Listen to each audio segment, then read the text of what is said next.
ಎಲ್ಲರಿಗೂ ನಮಸ್ತೆ. ನಾನು ನಿಮ್ಮ ಗೀತಾ ನಿಂಗನಗೌಡ್. ಇವತ್ತಿನ ಒಂದು ಶುಭೋದಯದ ನುಡಿಯೊಂದಿಗೆ ಮತ್ತೆ ನಿಮ್ಮನ್ನು ಭೇಟಿ ಆಗ್ತಾ ಇದ್ದೀನಿ. ಇವತ್ತಿನ ಒಂದು ಶುಭೋದಯದ ನುಡಿ, ಕಷ್ಟಗಳು ಬಂದಾಗ ನಾವು ಯಾವ ರೀತಿ ಅವುಗಳನ್ನು ಹಿಮ್ಮೆಟ್ಟಿಸಬೇಕು. ಹಾಗಾದರೆ ಕಷ್ಟಗಳು ಬರಲೇಬಾರ್ದ ನಮ್ಮ ಜೀವನದಲ್ಲಿ? ಕಷ್ಟಗಳು ಬಂದರೆ ಏನು ಮಾಡಬೇಕು? ಕಷ್ಟಗಳನ್ನು ಯಾವ ರೀತಿ ನಾವು ಹೊಡೆದೋಡಿಸ್ಬೇಕು? ಕಷ್ಟಗಳಿಂದ ನಾವು ಕಲಿತಕ್ಕಂಥ ಪಾಠಗಳೇನು, ನಾವು ಪಡಿತಕ್ಕಂಥ ಅನುಭವಗಳೇನು ಅನ್ನೋದನ್ನು ನಿಮ್ಮ ಜೊತೆಗೆ ಹಂಚ್ಕೊಳ್ತಾ ಇದ್ದೇನೆ.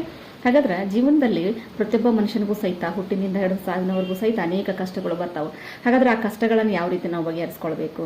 ಕಷ್ಟಗಳು ಬಂದಾಗ ಓಡಿ ಹೋಗ್ಬೇಕಾ, ಹೆದರಿ ಅಂತ ಹೇಳಿ ಅಂತಕ್ಕಂಥದ್ದನ್ನು ನಾವು ಅರ್ಥಕೊಂಡಾಗ ಪ್ರತಿಯೊಬ್ಬರ ಜೀವನದಲ್ಲೂ ಸಹಿತ ಸುಖ ಯಾವ ರೀತಿ ನಮ್ಗೆ ಪಾಲನ್ನು ನೀಡ್ತದೋ ಅದೇ ರೀತಿಯಾಗಿ ದುಃಖನೂ ಸಹಿತ ತನ್ನ ಒಂದು ಪಾಲನ್ನು ನಮಗೆ ನೀಡ್ತೈತಿ. ಯಾವ ರೀತಿ ನಾವು ಸಂತೋಷ ಬಂದಾಗ ಸ್ವೀಕಾರ ಮಾಡ್ತೇವಲ್ಲ, ಅದೇ ರೀತಿಯಾಗಿ ದುಃಖವನ್ನು ಸಹಿತ ನಾವೇನು ಮಾಡಬೇಕು, ಸ್ವೀಕಾರ ಮಾಡಬೇಕಾಗ್ತೈತಿ. ಯಾಕಂತಂದ್ರೆ ಇಲ್ಲಿ ಸುಖ ದುಃಖ ಅಂತಕ್ಕಂಥದ್ದು ಜೀವನದ ಒಂದು ಸಮಭಾಗ.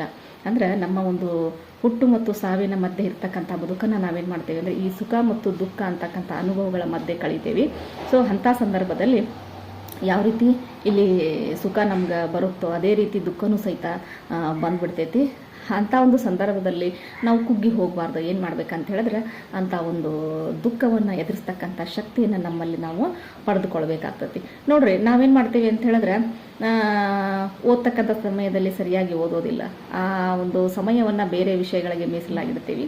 ಅಂಥ ಒಂದು ಸಮಯವನ್ನು ವ್ಯರ್ಥ ಮಾಡಿದ್ದರ ಪರಿಣಾಮ ಏನಾಗ್ತೈತಿ ಅಂತ ಹೇಳಿದ್ರೆ ನಮ್ಮ ಮುಂದಿನ ಭವಿಷ್ಯದಲ್ಲಿ ಏನು ಮಾಡ್ತೀವಿ, ನಾವು ಇಲ್ಲಿ ದುಃಖವನ್ನು ಅನುಭವಿಸ್ಲಿಕ್ಕೆ ಕಾರಣ ಆಗ್ತೈತಿ. ಈ ರೀತಿ ಮಾಡ್ತಕ್ಕಂಥ ಸಮಯದಲ್ಲಿ ಕೆಲಸ ಕಾರ್ಯಗಳನ್ನು ಮಾಡೋದಿಲ್ಲ. ನಾವು ಏನು ಮಾಡ್ತೀವಿ, ಮೀಸಲಿರ್ತಕ್ಕಂಥ ಸಮಯ ಅಂದ್ರೆ ನಮಗೆ ಕೊಟ್ಟಿರ್ತಕ್ಕಂಥ ವಯಸ್ಸು, ಈ ರೀತಿ ನಾವು ಸಮಯ ಮತ್ತು ವಯಸ್ಸನ್ನು ನಾವೇನು ಮಾಡ್ತೇವೆ ಅಲ್ಲಿ ವ್ಯರ್ಥ ಮಾಡ್ತಕ್ಕಂಥದ್ದು. ಅದರ ಪರಿಣಾಮ ನಾವೇನು ಮಾಡ್ತೇವೆ ಅಂದ್ರೆ ಈ ಒಂದು ಪ್ರೆಸೆಂಟ್ ಸ್ಥಿತಿಯಲ್ಲಿ ಏನು ಮಾಡ್ತೇವೆ, ಅನುಭವಿಸ್ತೀವಿ. ಸೊ ಈ ಒಂದು ಕಷ್ಟಗಳು ಬಂದಾಗ ಏನು ಮಾಡಬೇಕು ಅಂತ ಹೇಳಿದ್ರೆ ನೋಡ್ರಿ, ಪ್ರತಿಯೊಂದು ಕಷ್ಟಕ್ಕೂ ಸಹಿತ ಪರಿಹಾರ ಇದ್ದೇ ಇರ್ತೈತಿ. ಅಂತ ಒಂದು ಕಷ್ಟವನ್ನು ನಾವೇನು ಮಾಡಬೇಕು, ಎದುರಿಸ್ಬೇಕಾಗ್ತತಿ. ಕಷ್ಟವನ್ನು ಎದುರಿಸ್ಬೇಕಾದ್ರೆ ಸಾಕಷ್ಟು ಹಿರಿಯರ ಮಾರ್ಗದರ್ಶನವನ್ನು ತೆಗೆದುಕೊಳ್ಬೇಕಾಗ್ತತಿ. ಕೆಲವೊಂದಿಷ್ಟು ಸಾರಿ ನಮ್ಮ ಒಂದು ಆಲೋಚನೆಗಳೇ ನಮ್ಮ ಒಂದು ಸಮಸ್ಯೆಗೆ ಏನಾಗಿರ್ತಾವೆ ಅಂತಂದ್ರೆ ಪರಿಹಾರವನ್ನು ಸೂಚಿಸ್ತಾವು. ಸೊ ಅದಕ್ಕಾಗಿ ಏನು ಮಾಡಬೇಕು, ಸಾವಧಾನವಾಗಿ ಕುಳಿತುಕೊಂಡು ಈ ಸಮಸ್ಯೆ ನನಗೆ ಯಾಕೆ ಬಂದೈತಿ, ನನ್ನಲ್ಲಿ ಏನೈತಪ್ಪ ಅಂತಂದ್ರೆ ಅದನ್ನು ಪರಿಹರಿಸ್ತಕ್ಕಂಥ ಶಕ್ತಿ ಐತಿ. ಸೊ ಅದಕ್ಕಾಗಿ ದೇವ್ರು ಏನು ಮಾಡಿದಾನ, ಈ ಸಮಸ್ಯೆಯನ್ನು ನನಗೆ ಕೊಟ್ಟಿದ್ದಾನ ಅಂತಕ್ಕಂಥ ಮನೋಭಾವನ ನಿಮ್ಮನ್ನು ಬೆಳೆಸ್ಕೊಂಡ್ರಿ ಅಂತ ಹೇಳಿದ್ರೆ ನಿಜವಾಗ್ಲೂ ಆ ಸಮಸ್ಯೆ ಅರ್ಧ ಅಲ್ಲೇನಾಗಿರ್ತೈತಿ ಅಂತಂದ್ರೆ ಇಲ್ಲಿ ಕಂಪ್ಲೀಟ್ ಆಗಿಬಿಟ್ಟಿರ್ತೈತಿ ಅಂತ ಹೇಳಿ, ಅಂದ್ರೆ ಅದಕ್ಕೆ ಪರಿಹಾರ ಸಿಕ್ಬಿಟ್ಟಿರ್ತೈತಿ ಅಂತ ಹೇಳಿ. ನೋಡ್ರಿ, ನಾನು ಅಂತಕ್ಕಂಥದ್ದು ಸರ್ವಶ್ರೇಷ್ಠವಾಗಿರ್ತಕ್ಕಂಥದ್ದು. ಅಂದ್ರೆ ಇಲ್ಲಿ ನಾನು ಗಂಭೀರವಾಗಿ ನಾನು ಅಂತಕ್ಕಂಥ ಅಹಂನಿಂದ ಹೇಳ್ತಾ ಇಲ್ಲ. ನಾನು ಅಂತಂದ್ರೆ ಇಲ್ಲಿ ನಾನು ನನ್ನ ಆತ್ಮ ಅಂತಕ್ಕಂಥದ್ದು ಏನು ಅಂತ ಹೇಳಿದ್ರೆ ನನ್ನಲ್ಲಿ ಅನೇಕ ಒಂದು ಅಗಾಧವಾಗಿರ್ತಕ್ಕಂಥ ಶಕ್ತಿ ಅಡಗಿರ್ತೈತಿ. ನಾವೇನು ಮಾಡಬೇಕು, ಆ ಶಕ್ತಿಯನ್ನು ಹೊರಗೆ ತೆಗಿಬೇಕು. ಅಂದಾಗ ಮಾತ್ರ ಏನಾಗ್ತೈತಿ, ನಮ್ಮ ಸಮಸ್ಯೆಗಳನ್ನು ನಾವೇ ಬಗೆಹರಿಸ್ಕೊಳ್ಳಿಕ್ಕೆ ಸಾಧ್ಯ ಆಗ್ತೈತಿ.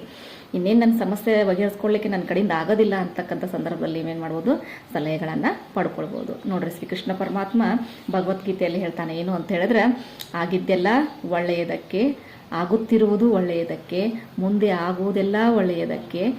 ಈ ರೀತಿ ಏನು ಮಾಡ್ತಾನೆ ಅವನು ಅಂತಂದ್ರೆ ಮಾರ್ಮಿಕವಾಗಿರ್ತಕ್ಕಂಥ ಒಂದು ಸಾಲುಗಳನ್ನು ನಮಗೆ ಹೇಳಿರ್ತಾನ. ನೋಡ್ರಿ, ಇವೆಲ್ಲ ಮಾತುಗಳು ನಿಜ ಆಗಿರ್ತಾವೆ. ಯಾಕಂತಂದ್ರೆ ಒಂದು ಸಮಸ್ಯೆ ಒಬ್ಬ ವ್ಯಕ್ತಿಯನ್ನು ಹುಡ್ಕೊಂಡು ಬಂದೈತೆ ಅಂತ ಹೇಳಿದ್ರೆ ಆ ವ್ಯಕ್ತಿಯಲ್ಲಿರ್ತಕ್ಕಂಥ ತಾಳ್ಮೆ ಮತ್ತು ಸಹನೆ ಅದನ್ನೇನಾಗ್ತೈತಿ ಅಂತ ಹೇಳಿದ್ರೆ ಆ ಒಂದು ಸಮಸ್ಯೆಯನ್ನು ಬಗೆಹರಿಸ್ತೈತಿ ಅಂತಕ್ಕಂಥ ಮನೋಭಾವ ಇಟ್ಕೊಂಡು ಆ ಸಮಸ್ಯೆ ಆ ವ್ಯಕ್ತಿ ಹತ್ರ ಬಂದಿರ್ತೈತಿ ಅನ್ಕೊಂತೇನೆ ನಾನು.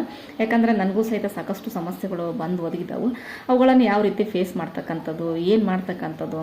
ಕೆಲವೊಂದಿಷ್ಟು ದಿನ ಏನಾಗಿತ್ತು ಅಂತಂದ್ರೆ ಆ ಒಂದು ಬೆಟ್ಟನೆ ತಲೆ ಮೇಲೆ ಬಿದ್ದುಬಿಟ್ಟೈತೇನೋ ಅನ್ನಂಗೆ ಆ ಭಾವನೆ ಆಗ್ತಿತ್ತು. ಬಟ್ ಏನಾಗ್ತೈತೆ ಅಂತಂದ್ರೆ ಎಲ್ಲ ಸಮಸ್ಯೆಗಳು ಪರಿಹಾರ ಇದ್ದೇ ಇರ್ತೈತಿ. ಯಾಕಂತಂದ್ರೆ ಭಗವಂತ ಏನು ಮಾಡಿರ್ತಾನ, ಭೂಮಿ ಮೇಲೆ ನಮ್ಮನ್ನು ಕಳಿಸ್ಬೇಕಾದ್ರೆ ಒಬ್ಬಂಟಿಯಾಗಿ ಕಳಿಸಿರ್ತಾನ. ಹೋಗ್ಬೇಕಾದ್ರೂ ಸಹಿತ ನಮ್ಮ ಒಬ್ಬಂಟಿಯನ್ನಾಗಿನೇ ಕರ್ಕೊಂಡು ಹೋಗ್ತಾನೆ, ಜೊತೆಗೆ ಯಾರನ್ನೂ ಕರ್ಕೊಂಡು ಹೋಗಿಲ್ಲ. ಅದಕ್ಕಾಗಿ ಇದ್ದಿರ್ತಕ್ಕಂಥ ಸಮಯದಲ್ಲಿ ನೋಡ್ರಿ, ಬದುಕು ಅಂತಕ್ಕಂಥದ್ದನ್ನು ಏನು ಮಾಡಬೇಕು ಅಂದ್ರೆ ಈ ಒಂದು ಕಷ್ಟಗಳ ಬಂದಾಗ ಏನು ಮಾಡಬೇಕು, ಅದನ್ನು ಯಾವ ರೀತಿ ಸ್ವೀಕಾರ ಮಾಡಬೇಕು ಅಂತಕ್ಕಂಥದ್ದನ್ನು ನಮಗೆ ಕಲಿಸ್ಕೊಟ್ಬಿಡ್ತೈತಿ. ನೋಡ್ರಿ, ಕಷ್ಟಗಳು ಬಂದಾಗ ಏನಾಗ್ತೈತಿ ಅಂತ ಹೇಳಿದ್ರೆ ಮನುಷ್ಯ ಏನಾಗ್ತಾನೆ, ಬಲಿಷ್ಠನಾಗ್ತಾನೆ. ಯಾಕಂತಂದ್ರೆ ಸಾಕಷ್ಟು ಅನುಭವಗಳು ಉಂಟಾಗ್ತಾವೆ. ಆಮೇಲೆ ಅದ್ರ ಜೊತೆಗೆ ಸಾಕಷ್ಟು ಪಾಠವನ್ನು ನಾವು ಕಲಿತೇವೆ. ಕಲಿತ ಮೇಲೆ ಏನಾಗ್ತೈತಿ, ನಾವು ಬೇರೆಯವ್ರಿಗೆ ಹೇಳಲಿಕ್ಕೆ ಏನು ಮಾಡ್ತೇವೆ, ಅರ್ಹತೆಯನ್ನು ಹೊಂದ್ತೇವೆ. ಅದಕ್ಕಾಗಿ ಅನುಭವ ಅಂತಕ್ಕಂಥದ್ದು ಕಷ್ಟಗಳಿಂದ ಬರ್ತಕ್ಕಂಥದ್ದು ಹೊರತು ಹಾಗೆ ಸುಮ್ಮನೆ ಕೂತ್ಕೊಂಡಾಗ ನಮ್ಗೆ ಅನುಭವ ಬರಲಿಕ್ಕೆ ಸಾಧ್ಯ ಇಲ್ಲ. ಅದಕ್ಕಾಗಿ ಕಷ್ಟಗಳು ಜೀವನದಲ್ಲಿ ಬರಬೇಕು. ಕಷ್ಟ ಎಷ್ಟು ಪಡ್ತೀರೋ, ಎಷ್ಟು ಕಷ್ಟವನ್ನು ಅನುಭವಿಸ್ತೀರೋ, ಮುಂದೊಂದು ದಿನ ಉತ್ತಮವಾಗಿರ್ತಕ್ಕಂಥ ಜೀವನ ನಡೆಸಲಿಕ್ಕೆ ನಿಮಗೆ ಯೋಗ್ಯತೆ ಇರ್ತಕ್ಕಂಥದ್ದನ್ನು ಕಷ್ಟ ನಿಮ್ಗೆ ಏನು ಮಾಡ್ತೈತಿ, ತಂದು ಕೊಡ್ತೈತಿ ಅಂತ ನಾನು ಹೇಳ್ತೇನೆ.